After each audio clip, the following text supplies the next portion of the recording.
Hi guys, welcome back to our YouTube channel. I am finally done with this book, Lonely Places, and I really do love this book. So let's just go ahead and jump right into it. So this book, I got it from my uncle. He got it from our state library, and it came from one of the free books. And he just went into the library just to do something. He saw this book and was like, "Oh, I'm gonna grab this and give it to my niece." So he gave it to me, and he knows nothing about this book. He just thought of me because I love to read and I love books. He was just like, "Yeah, I just grabbed it and thought of you." And I was like, "Oh, cool, thanks." So we know nothing about this book. Jumping into this book very blindly. So with that being said, this book is a thriller psychological horror. So it's very interesting. What's even more interesting and very like it's it's it's it's amazing as a horror story, but what makes it even more special to me is that it's based in Utah, which is my state that I'm from. And I think this is the first time I've ever seen a book based in my state. I've been trying to look for books on Utah that are not like um geographic or anything like that. I just want my state to be mentioned inside of books. So honestly, this is really quite nice.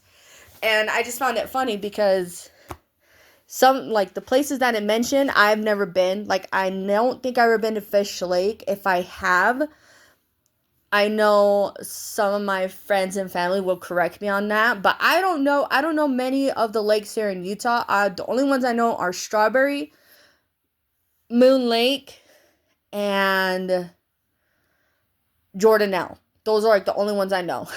So I don't know much other lakes. I know we have a lot of them. I just don't know the name of the lakes that I've been to or where we've been to. So, with that being said, this book takes place in Fish Lake. And you get to meet the older sister Chase and a little sister named Gus. Now, Gus, she's 10 years old. She went, her and her sister grew up as schoolies, meaning that they travel in a school bus made into a trailer. So they're always on the road, they're always moving from place to place. Their parents are hippies. So their parents believed in minimalism, they believed in just being one with nature and with people, not being on electronics and all that fun stuff, right?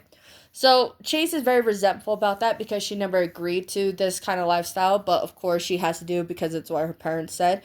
And quite frankly, like she didn't mind it at first, but when something traumatic happened to where Gus got lost in the woods, I don't know for how long, I don't really think it said for how long, but when Gus was found, Gus couldn't talk.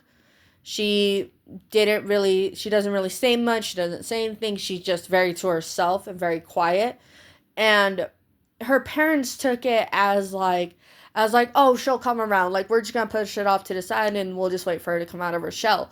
Her sister, on the other hand, didn't like that. She's the one that's pushing for help for her little sister because she knows that it could cause more trauma, and her parents just kept pushing it and pushing it and pushing it away. Like it's not, it's fine. You just want to put her in a box. You just want to do this. You just want to do that. So eventually, they end up coming to Utah to go to the Lookout. I think that's what it's called. Um, yeah, they go to Pando. They go to the Lookout in Pando, which, to be fair, I don't know what Pando was because I never heard that name here in Utah. So when I googled it, it basically said it's a grove of Aspen Cove here in Fish Lake. So I was like, "Oh, that's cool." But then it gets worse because as I was reading the book, it's talking about vortexes and it's bringing up the cases of 411, which, if you don't know anything about that, it's a phenomenon of where people go missing, and the people that do go missing, they're either found alive or they're found dead.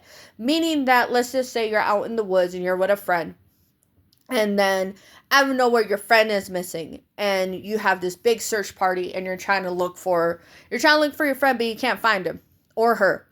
And couple years later down the line, like maybe 50, not even 50 years, but like somewhere in between, like 50 to 80 years later or sooner, you will see your friend will be found, and it's like, holy crap, we've been looking for you for so long. You're one of the missing people that we're looking for. And sometimes when they find these people, they don't know what era they're in, so they'll look like they were the day they went missing, and they haven't grown, they haven't aged, they haven't aged. And it's really quite a big phenomenon, because some of the people that they have found are either alive, and some of the people that they have found are dead. So it's very interesting how this phenomenon works. Because we heard of these phenomenons. My family, we watched some of the shows of cases of 411. It's really quite interesting but scary at the same time, to where whenever we go anywhere, I'll look at my husband and I'm like, yeah, we're gonna sit close together. We're not going anywhere further apart. If you're gonna go down the road, we're going down to the road with you, because the last thing we need is one of us disappearing. So yeah. And anyway, so going into this book, I was very blinded. I did not know. At the very beginning of the book, it's kind of boring, because it talks about the life and how it's going. It's just very boring. But then when you get to a certain point in the book, it starts to get really, really interesting. It's slow paced at first, but once you get past chapter 1 or even 3, that's where it starts to get interesting. So I'm like, okay, cool. Now I'm intrigued. Now I can't put this book down. I finished this book in 2 days. So that's how long I was invested into this book. I couldn't put it down. I wanted to keep reading and trying to finish it. But yes, if you love horror stories, if you love Stephen King, and if you love phenomenons like vortexes, I suggest you pick up and read this book. It is really quite haunting. Like, to me, honestly, I would prefer this book over The Shining. The Shining is scary, but it's not like, ooh, it's more of like, oh, that's cool. Whereas this one, it's like, oh my God, I'm scared. I don't want to go anywhere. I started reading this book at night, and I was like, well, I'm not going to bed. That's how scared I was. There are some things in The Shining that I'm like, okay, that was pretty scary. But this is scary and interesting at the same time, to where I'm like, okay, I live here. I'm not sure if I want to live here no more. I want to move. But yeah, it's actually really quite interesting. So if you love horror stories, if you love psychological horror, this is the book for you. It's really quite simple and fast paced. It is only, let's see, 200, nope, that's acknowledgements, whoops, 297 pages. So close to 300, but really quite fast paced, really quite simple and easy to read. I suggest you pick up this book and read it. I'm going to rate this book a 10 out of 10, just because of how scary it was, but also because it did make me cry, towards the end of the book, because, like I said, the youngest daughter, she was going through trauma. And what's interesting about this book is that, just like in The Shining, it affects only Jack. But in this book, it affects the mom and the dad and the big sister and the little sister. Like, it affects the whole family, but in different ways. The dad is absent-minded. He's off in his own world painting. The mom is being nonchalant about what her youngest child is doing, so she's doing her own thing. The oldest sister, she's being told that she needs to be more of a teenager, so she's doing what her parents said, but the more she learns about the vortexes, the more she gets upset with her parents and with her little sister, because her little sister doesn't talk. She can't communicate. She can't even say that she's in trouble or that she needs help or that she's lost.